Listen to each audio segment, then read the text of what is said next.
For 1,000 years, kings and queens of Europe had absolute power. But absolute power corrupts absolutely. Greed, revenge, sex, madness, witchcraft, murder. Every monarch had their royal secrets.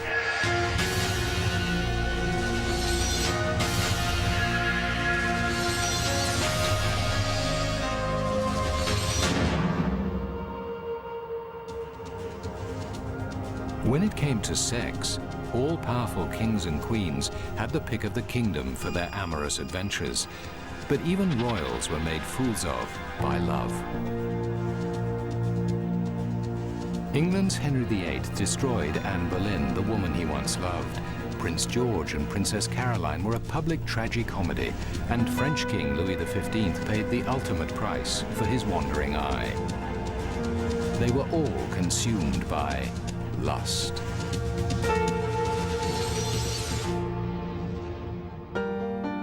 Henry VIII's passionate pursuit of Anne Boleyn is one of the great romantic tragedies.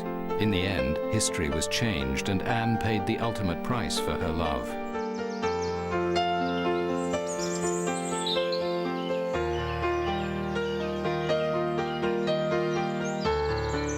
It was here, at Hever Castle in Kent, that a young woman first toyed with the king and ended up playing with fire.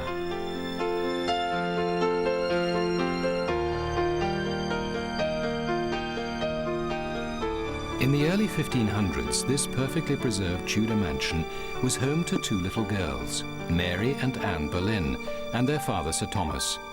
Anne was the younger, a determined girl who would grow up to be an ambitious and clever young woman. Her less disciplined older sister Mary was uninhibited and out for a good time.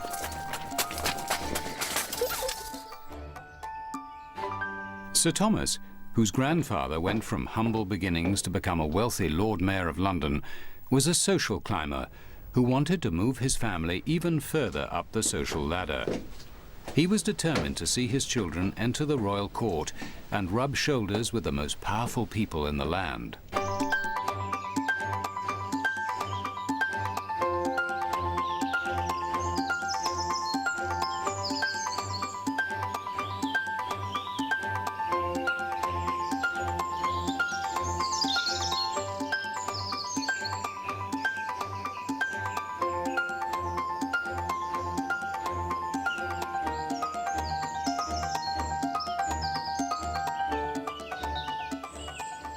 Sir Thomas had big plans for the social future of his young daughters Mary and Anne.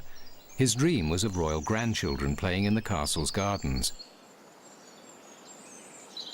Anne was to fulfill his every dream and become Queen of England, but at a terrible price. Meanwhile, King Henry VIII was married to his first wife, Catherine of Aragon. Over the years, the Queen had 8 children, but only one, a girl, survived. Desperate for a male heir to succeed him on the throne, Henry began to take on mistresses, and one of the first was Mary Boleyn, Anne's older sister. The King of England often visited Mary at Hever Castle for his trysts.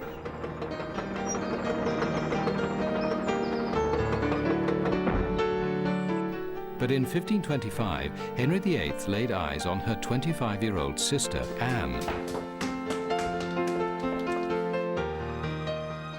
The king was smitten from the start. He fell head over heels in love with Anne.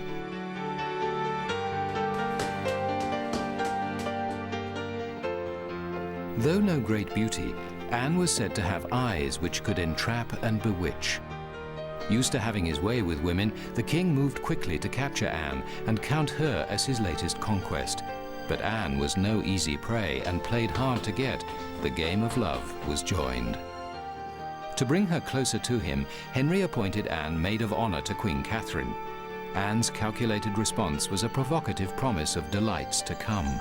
Love letters between Henry and Anne still exist and show the chase was not going to be easy. The warrant of maid of honor induces me to think that your majesty has some regard for me, since it gives me the means of seeing you oftener and of assuring you by my lips, which I shall do at the first opportunity, that I am your Majesty's very obliged and obedient servant without any reserve. Henry was excited, unaware of how his long, extraordinary pursuit of Anne's favours would lead him to change his country forever. The more Anne withheld her favours, the more love-struck the king became. Conveniently forgetting he was still a married man, Henry promised he would at least be faithful to Anne. He wrote, "I beseech you now, with all my heart, to let me know your whole intention as to the love between us two. For more than a year I have been struck with the dart of love and am not yet sure whether I shall fail or find a place in your heart and affection. If it pleases you to play the part of a true, loyal mistress and friend, and to give yourself body and heart to me, I promise to take you for my only mistress, casting all others out of my thoughts and affection, and serving only you." In her response, Anne made it clear she was not settling for second best. Your wife I cannot be, both in respect of my unworthiness, and also because you have a queen already. Your mistress I will not be. Headstrong and wise to the nature of men, Anne knew just what to do to arouse the king's passions. She refused to give herself to Henry. Though the king was raging with lust, she wouldn't allow Henry to touch her. No matter how much the most powerful man in England begged and beseeched, Anne resisted for 6 years. Her terms were simple: no crown, no sex. Henry's hunger for Anne drove him to drastic measures. He sought a divorce from Catherine, but the Pope refused it. So Henry took a step which would alter the course of British history. In the most dramatic act of his reign, Henry removed his kingdom from the Pope's jurisdiction and put himself at the head of his own church, the Church of England.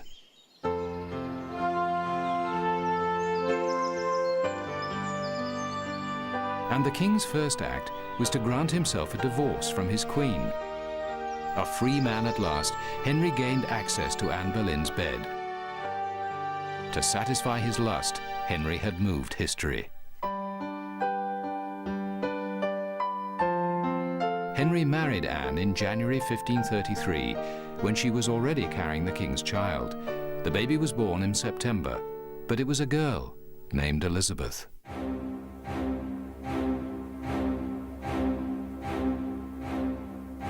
Henry had mortgaged the nation's soul for Anne's love, but he still needed a son. The new queen suffered 2 miscarriages and a stillborn child. Her failure to bear him a boy now reminded Henry of his royal obligation to produce a male heir. The king's romance with Anne cooled, and he consoled himself with the company of a new woman, Lady Jane Seymour. As he had done to his ex-wife Catherine, he appointed his new romantic interest as maid of honor to Anne. Ready for a new wife, Henry ordered Anne jailed in the Tower of London just 3 years after they married. She was then sentenced to death on trumped-up charges of adultery and treason. Anne Boleyn, Queen of England, remained proudly defiant to the end, as she wrote to her husband during her last days. Let not your grace ever imagine that your poor wife will ever be brought to acknowledge a fault. Never a prince had wife more loyal in all duty and in all affection you ever found in Anne Boleyn. I see now that the ground of my preferment lay on no surer foundation than your grace's fancy, and the least alteration was sufficient to draw that fancy to some other subject from my doleful prison in the Tower. Your most loyal and ever faithful one, Anne. Henry granted his wife a final favor. Knowing English executioners were clumsy, he ordered a swordsman brought from France to behead her. At 9 in the morning on May 19, 1536, the Frenchman severed her head with a single blow and held it up to the crowd. Her lips and eyes were seen to move as the crowd, in search of souvenirs, surged forward to dip handkerchiefs in Anne Boleyn's blood. The same day Anne was beheaded, Henry received permission from his hand-picked archbishop to marry Anne's maid of honor, Jane Seymour. He continued his quest for a male heir through 3 more marriages, but sired only one sickly boy who died at 16. Anne's father, Sir Thomas, died 2 years later, never knowing that Anne's child, his own granddaughter, would become one of England's greatest monarchs, Queen Elizabeth I.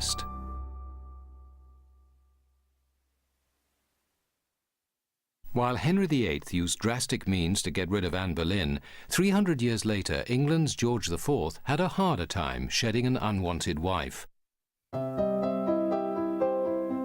His troubles began while he was still Prince of Wales. Young George was a charmless prince, a heavy drinker and a gambler, particularly fond of horse racing. He consistently lost huge sums, owing debts equivalent today to tens of millions of dollars. He constructed huge luxury housing for the rich, like these mansions in London's Regent's Park. It was here the prince threw wild parties for his friends, dancing and drinking until dawn.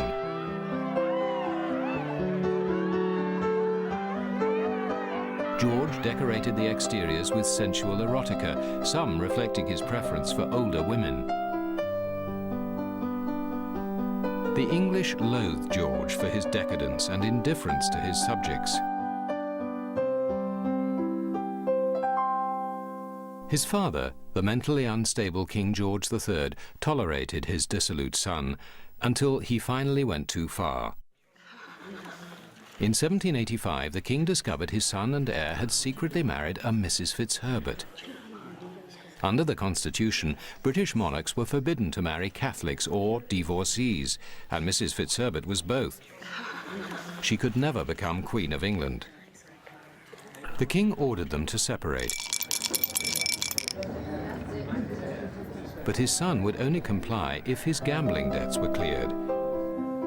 The nation's treasury was forced to cover the prince's huge losses. His secret marriage was then annulled, and an official marriage was arranged for the prince. His bride was Princess Caroline of Brunswick. Her portrait was sent to George and met with his approval, but court painters often depicted their subjects in flattering ways. George was in for a surprise. The day before the wedding, George nervously awaited his bride in eager anticipation. A woman arrived and headed straight for George. She was introduced as his future wife. Prince George was aghast. She was short, fat, smelly, and ruddy-faced. Though no paragon of beauty himself, the prince recoiled, muttering, "Ah, I am not well. For heaven's sake, bring me a glass of brandy." George remained drunk throughout his wedding day and had to be propped up at the ceremony. Disconsolate, he wept throughout the entire service. On his wedding night, the inebriated George passed out in the fireplace instead of consummating the marriage. In the morning, he dragged himself to Caroline's bed and performed his royal duty for the first and last time. The fertile princess became pregnant after this solo encounter, but within weeks the couple had separated for good. George remarked to a friend, "I'd rather see toads and vipers crawling over me dinner than sit at the same table with her." Cartoonists gleefully rushed to sketch the royal marital farce. George left his wife to return to Mrs. Fitzherbert and a string of matronly mistresses. Spurned by her husband, the vivacious and flamboyant Caroline enjoyed her freedom. She tried on makeup, ate large quantities of onions, and drank brandy. She invited friends to her house and many men into her bedroom. She considered sex a happy and healthy activity, describing herself as a little devil in petticoats. I have a bedfellow whenever I like. Nothing is more wholesome. Scandalized London society was filled with rumors of Princess Caroline's affairs. It was even said she had another child by a prominent noble, Sir Sidney Smith. But the guileless Princess Caroline didn't realize that Prince George, eager to prove her adultery for a divorce, was spying on her. One of her servants reported to the prince, Mary Wilson said to me how she went into Princess Caroline's bedroom in order to make up the fire, but that she found her and Sir Sidney in such an indecent situation that she immediately left the room and was so shocked that she fainted away at the door. The prince's evidence was hearsay, and the Special Commission found it unconvincing, but vicious court gossip forced Caroline to leave England for an extended tour of Europe.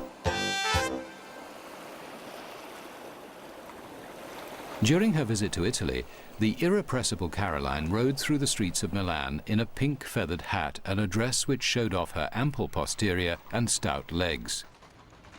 There, Caroline met her true love, a handsome but penniless Italian adventurer named Bartolomeo Pergami. They traveled together through Europe, making no attempt to disguise their intimacy. 6 years later, Caroline learned that King George III had died, and her husband had become King George IV. The princess headed for England to become Queen. George offered her a king's ransom of more than $2 million a year to stay away, but Caroline refused to be bought off and went back to England. Desperate to get a divorce, George launched an official investigation into Caroline's love life. An English naval officer reported that Caroline switched cabins to be next to her lover.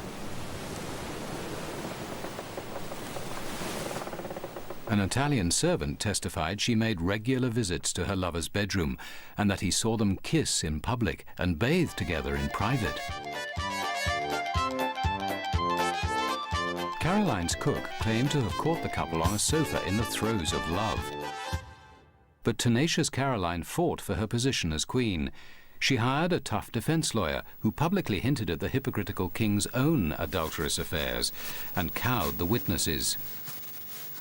One witness replied, "I do not remember," 87 times. The divorce failed, so in spiteful revenge, George refused to let Caroline attend his coronation. Though a sympathetic public sided with her, the humiliated Caroline lost her will to fight. A few weeks after the coronation, Princess Caroline, a king's wife but never a queen, died from a blockage of the bowel. She had become a victim of love and social hypocrisy, leaving the equally adulterous king to receive a dispensation to finally remarry his old love, Mrs. Fitzherbert.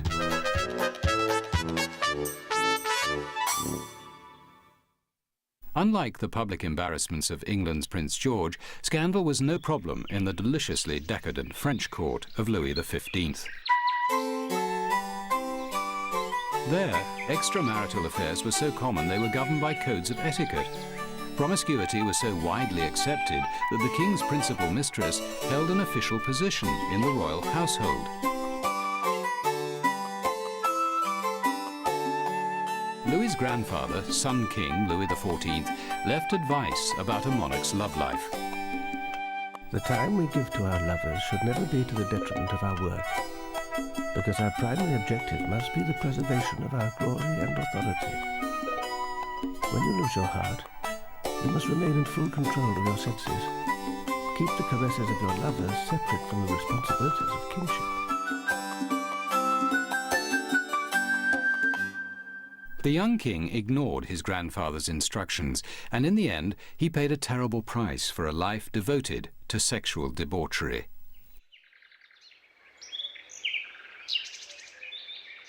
Louis XV, whose reign spanned much of the 1700s, was a sexually voracious monarch. He reputedly had over 100 mistresses and countless fleeting liaisons during his lifetime. His democratic taste in partners included everyone from leading courtiers to the lowliest Parisian street girls.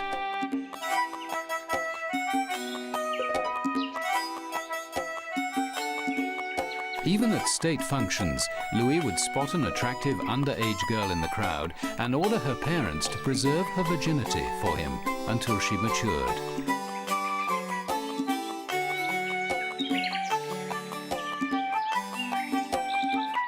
The king's insatiable appetite needed a full-time valet to audition and procure potential royal bedmates.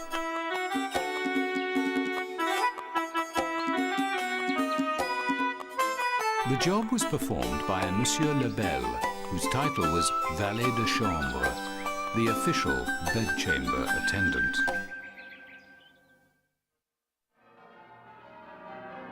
Louis was only 15 when he married a Polish princess. Initially faithful to his bride, he fathered a brood of 10 children in 12 years. But his wife tired of Louis's sexual demands and found any excuse to deny him her bed.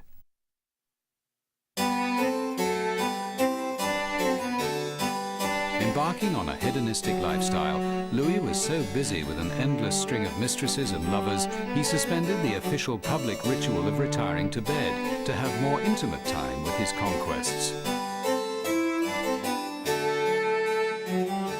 The king's first affair was with a woman in his wife's household, the Comtesse de Mailly. Avoiding the formal royal bedchamber, he ordered a cozier bedroom built specially for the affair. But then the Comtesse made the mistake of introducing the king to her younger sister. She was cast aside in favor of the fresh conquest, the Duchesse de Ventimille.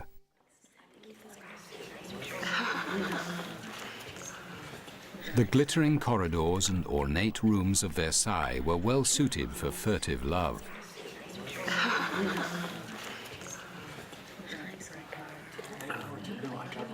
Louis's most famous affair was with a 24-year-old commoner named Jeanne Antoinette Poisson. The couple met at a costume ball, where she arrived dressed as Diana the Huntress.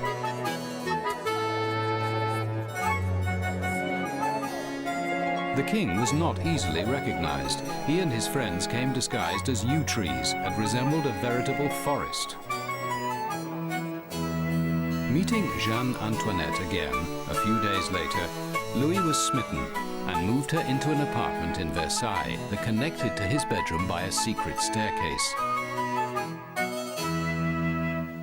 The King of France was so taken with her beauty, he transformed her from simple Jeanne Antoinette Poisson into the Marquise de Pompadour. Shrewd and charming, she remained a powerful influence in the French court for 20 years and played a major role in formulating foreign affairs. The parade of official mistresses failed to satiate the king, who simultaneously bedded a string of prostitutes and one-night stands.